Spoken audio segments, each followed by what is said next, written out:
एगरी नया पर सब कोई पबजी पबजी खेलता हैं। हमरो मन करता खेले खातिर। अब का कोनो दुख बा? हमारा एगो बेटा बा, अपना पढ़े लिखे चल गइल, और एगो सौतेली कहने का हमारा पर अंगार दरे खातिर छोड़ के चल गइली। अब हमू खेलतानी पबजी। का करता कह के ते आइल बानी कि झाड़ू रू लगाऊगा दी है। अब देखा का करता नहीं के करत। हमरा दिमाग एकदम अब हम पबजी खेलब, हम टेंशन में अब हम ना रहम। एगो बेटा बा हमारे सोचे के बा। हमारे इतना धन दौलत सार्वी हमारे घर में भरल बा। का तू दिन भर मोबाइल में लागल रहता है? घर के केतना काज करम पड़ल बाटे, जाके काम नहीं करे तो हम एगो लड़का पर छोड़ले बारू। का रो बोलत रहिला जी? तोरा बुझात नहीं के? हां एगो तो दिमाग हमर चाट के रह सतेला कहने हमर कपार पर अंगार दरे खातिर हमरा के छोड़ के चल गेल भाई। और हमरा के दिमाग हमर चाटत नहीं। जाई कि ना जी हमरा विषय? का तुम तारा करे बा कर। हां जाई भागी से, जाई भागी। बाप रे बाप, इतना तो कर बाप बोल के गई। हां एक ओकर के काम हम छोड़ के गइल बानी और का करत होई हमरा पता नहीं खे। बाप रे बाप, हम पे दम पगला गइल बानी।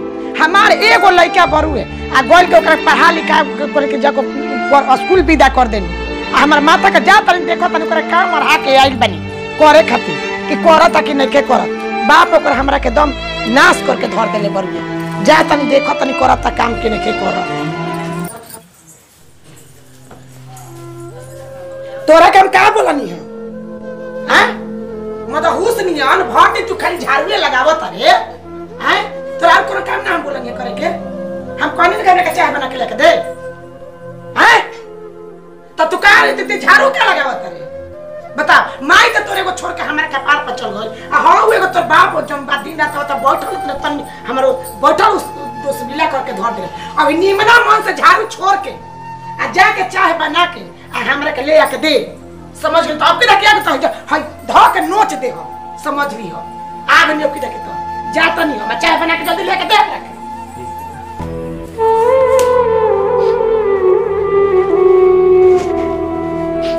मम्मी जब से मर गई भी है ये सब घर के काम हमारे से करवाते रहे। जब पापा आवते रहे तो इनका के कहत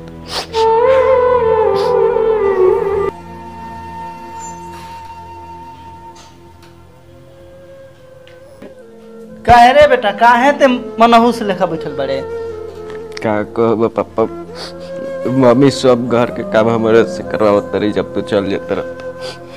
तो का करी? ई हम हो तो दबावे में रहिला नु। चल जवन कहले बड़ी नु जाके कर द। जा जा। ठीक बा।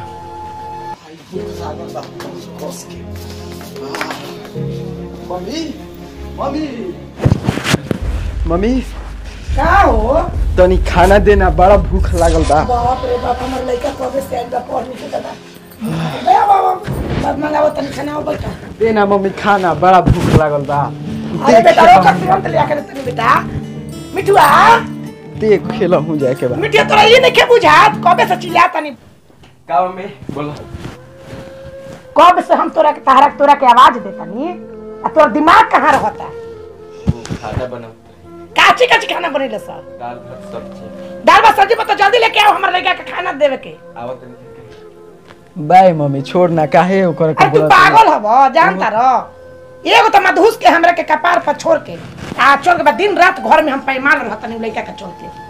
छने होई तो छने हो तो छने झाड़ू लगा। एक एक बात ओकरा के हमरा सिखाए। अच्छा छोड़ ई सब मम्मी हई देख हई हमारे एगो नया दोस्त बनल है। कैसन बाटे? बड़ी बढ़िया अपने नियन जो ले बारा ना। हां रोज शाम के शाम खेले जानी जा। रोज आओ भी खाना खा के जाइबो करम जा खेले। हां तो बाबूया तब का हम कहीं काज ने बनैले बाकी नहीं के बा जा तनी हम देखे आ देखे आके। हां अस्ति बैठल रहले हम आवत तनी देख के जंगल का बनैले बा का नहीं के बनैले से। अब बाबूया ऐसे हो जाता आवत तनी देख के।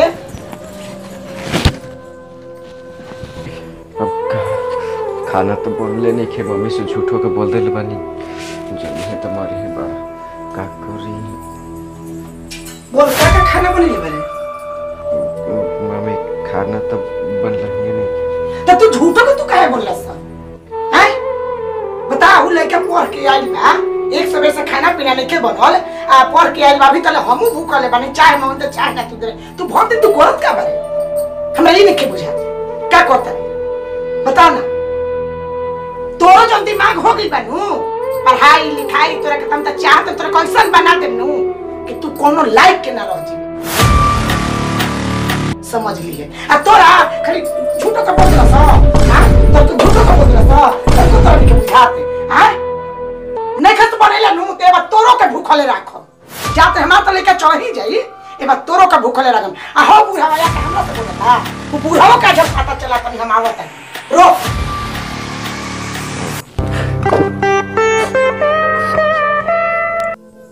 लाउ ना मम्मी खाना वा भूख लागल बा। अरे बबुआ का कही क्या तोरा सामने नु कहलक हां कि खाना बना के रखले बानी मम्मी दाल भात सब्जी रखले बानी जाते देखे त किचन में कुछ नहीं खे खिसी मरनी है दू डंडा पर कि ना पर काकी त लइके हमर भूखल चढ़े का तोरो के भूखले राखो समझ ले चल तब ठीक बा चल खेले चल जा आवे जी तो खाई ले ठीक बा मम्मी जा तन जा खेले ठीक बा जा हम बना के रखम बबुआ जा बताओ लइका भूखले चल गइल भर दिन बिना खइले पीले लइका चल गइल खेले पीले हैं एकरा ई ना बुझाइला आज बिना भूखले रहने आ तो तू हो ये तो उनको के चाटल का आ तू हो छोड़ उनको जा कर लो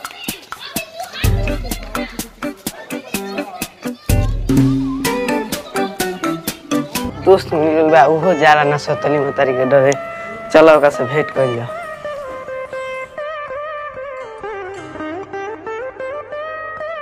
का दोस्त चलो जा खेले क्रिकेट ए भाई मन तो हमरो रहल का करी आ छोड़ो चला खेले चल जाओ नहीं चल चलो।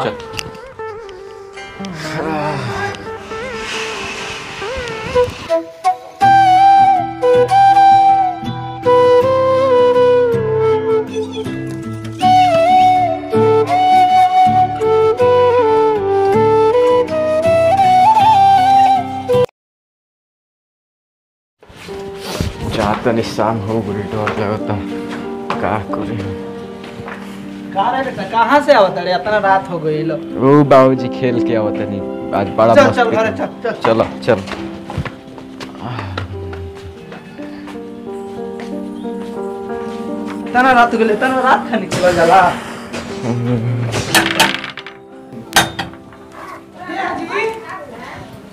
खोला ये इतना बेरा के कहां से हम तो आवत रही खेत में से बबू आवत रहे खेल के ई कबे से हम चारों बगल घूमल चलत तनी हैं बाकी देखनी है ना कि कहां से लेके आई लखो चलो लइका बाग माफ कर दो माफ कर दी जो वो दिन तो हम मोबाइल लेके बैठल तू दिन तोरा कहत रही काकी होसे ना होसे करता होसे ना होसे तू काहे से करत रही हैं बेटा के मैंने बिगाड़ के रूड़ा धर देल बनी हैं ई पूछ कि गोल कहां रहे खेले का करे खेल के कर सब पूछ के तोरा से बोल बाबू से पूछस के हमरा से पूछ के कैसे पूछ के बोला से बोल हैं त केहू से ना तो तारा बाप बेटा के हमरा के पेड़ देले पारे लोग तालो के घर में जब तू निकल जा अभी हमरा गेट आउट हो कल दोनों बाप बेटा दोनों गेट आउट चल जाए तो बबुआ तोरा के निकलस नु तो हमरो के निकाल देलस चल अब बाहर हमनी के दोनों आदमी कमाए के ऐश करल जाए चल घर के त्याग दी जा चल चल